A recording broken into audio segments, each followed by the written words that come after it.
Semé Constance No. Donc, je suis maîtresse de conférences en sociologie à l'université Sorbonne Paris-Nord et également chercheur associé au Centre français des études éthiopiennes ici à Addis Abeba.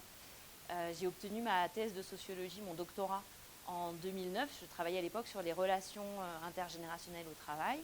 Et depuis, j'ai lancé des recherches sur les politiques d'entreprise qui répondent à des injonctions morales, donc y compris les questions d'égalité, égalité homme-femme, inclusion.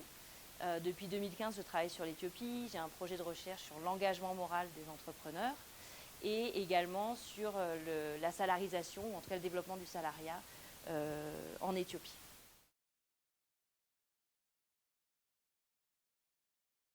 Alors, je trouve qu'il y a un espèce de paradoxe en Éthiopie. À la fois, il y a une volonté au niveau du sommet de faire évoluer la situation des femmes.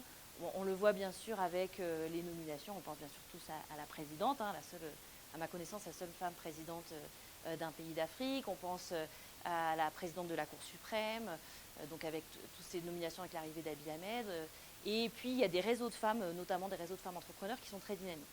Et à côté de ça, quand moi je fais du terrain, donc quand j'interroge des salariés, on va dire plus au bas de l'échelle sociale, des gens qui ont des activités non qualifiées, on voit que les femmes rencontrent encore beaucoup de difficultés, sont à la fois des difficultés d'accès à l'emploi, des salaires inférieurs, des situations de violence familiale.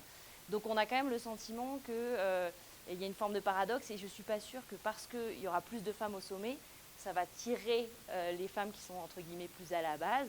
En tout cas, beaucoup d'études dans d'autres pays montrent que ce n'est pas parce qu'on a plus de femmes dirigeantes que pour autant les femmes qui sont moins qualifiées dans l'univers du travail ont plus de possibilités de carrière ou d'être mieux rémunérées ou des situations familiales plus faciles.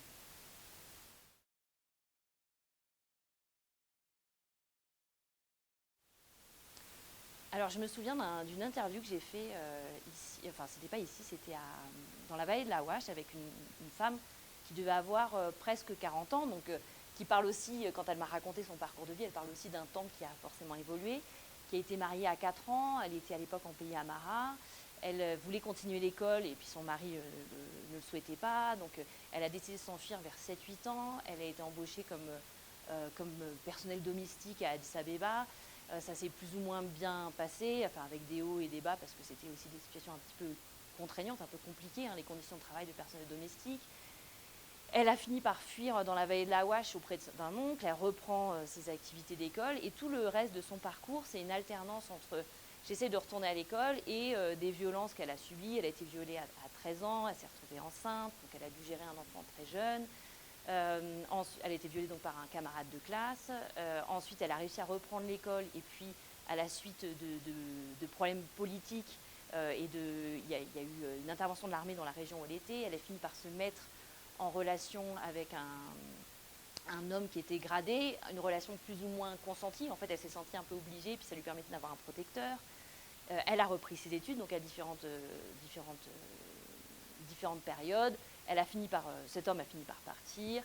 Elle a fini quand même son 12e grade et elle a décidé de devenir enseignante. Donc c'était un parcours très long, marqué par la vulnérabilité de sa situation, sa grande dépendance à la domination masculine. En fait, elle était très dépendante d'autres hommes.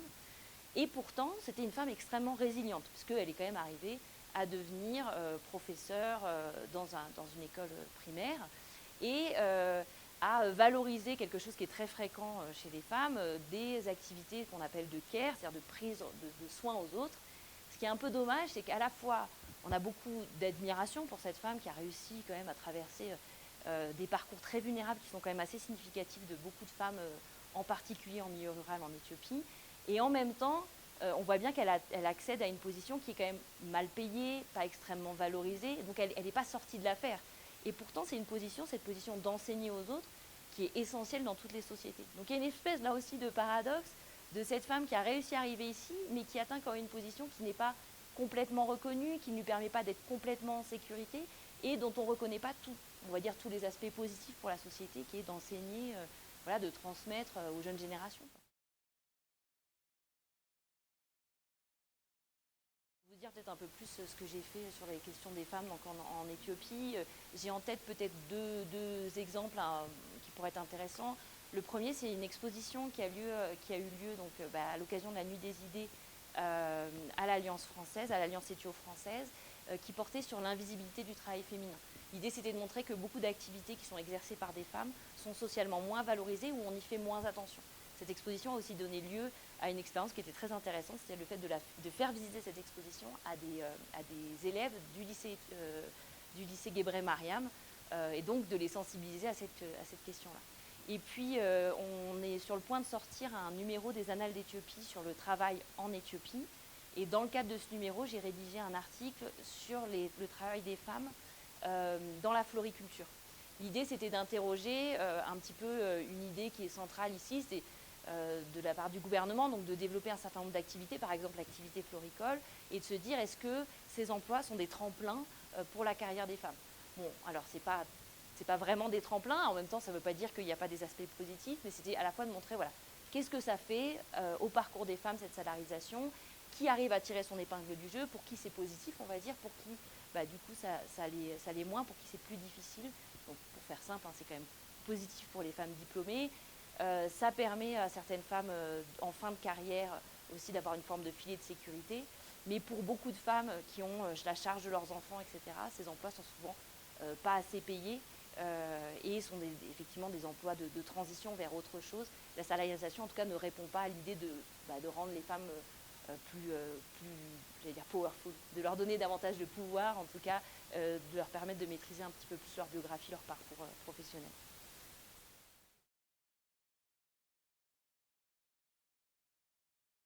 C'est compliqué. Alors, je vais juste donner 3 exemples. Il y a un article qui est paru il n'y a pas très longtemps dans The Conversation, c'est pas moi qui l'ai écrit, qui montre que par exemple pendant la période du Covid où il y a eu ce confinement et notamment les écoles ont été fermées, qui montre que les femmes chercheurs ont beaucoup moins publié que les hommes chercheurs. Forcément parce que on peut imaginer, hein, c'est une hypothèse, mais voilà, qui s'occupait, qui prenait en charge soit les enfants, soit éventuellement les parents malades, etc., c'était plus les femmes. Donc ça, c'est un exemple pour vous dire que, au-delà de mon cas, c'est un cas assez classique. De manière générale, moi, j'ai toujours senti que ma parole, ma crédibilité, était plus difficile à faire valoir en étant une femme. Et dans les engagements que j'ai pu avoir, on avait plutôt tendance à me donner des postes moins exposés. Par exemple, dans les associations, j'étais toujours la secrétaire. On ne m'a jamais proposé d'être présidente. Bon, c'est un exemple un peu caricatural. Et puis, par ailleurs, quelque chose qui est plus lié à la manière dont on socialise les femmes, hein, plutôt la manière dont on est éduqué. Je vois bien que j'ai beaucoup moins confiance en moi que mes collègues masculins. J'ai beaucoup plus de difficultés à m'affirmer et à avoir, une attitude plus combative. En même temps, quand je vois mes collègues qui ont des attitudes combatives, elles sont souvent très critiquées pour ces attitudes-là. Donc on a l'impression qu'on est un peu pris entre 2 murs, ça ne nous laisse pas beaucoup de marge de manœuvre.